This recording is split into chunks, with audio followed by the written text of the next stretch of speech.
Omugambirizi wa polisi habwe cyange cya Kigezi ASPR Mate yayoreka ngo bahereze kwandika omushango gukandi batandikireho no kucondoza cya leta butandweji.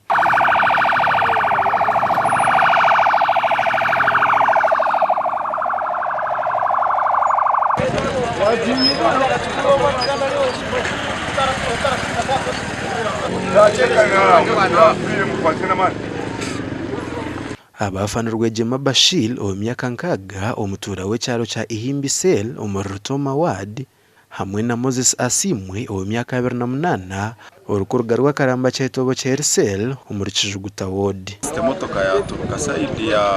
yo mu town iri kuza Kisoro ka speed yaberiho yabirenga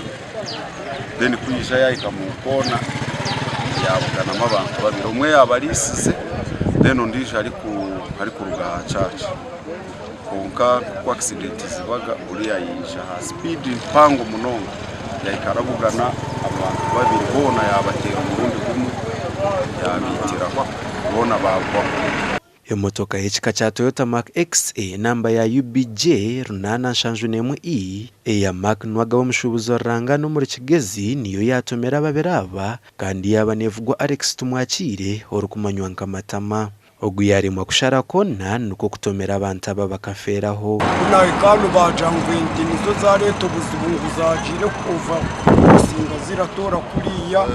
matama kuza kushara imotoka ngo asharente niyo buzibu bwa leta bwe motoka ya murema ari kusharente ziri kurosinga aramangwa arasharente ashuba gireki agaruke harayi ati motoka yaba yamuremye ninjira babe bari no mukiba umuntu akaje mu kishayi kujya barama beshongozi baraba kunywa bushera so motoka bwa control wa motoka yatomera umulisa ameno n'umushomero w'no rwa cyaci aho twazakorera makuraga emitumbi y'abagenzi yabayatwarwa mu Kabafu ahari Kabare Regional Referral Hospital.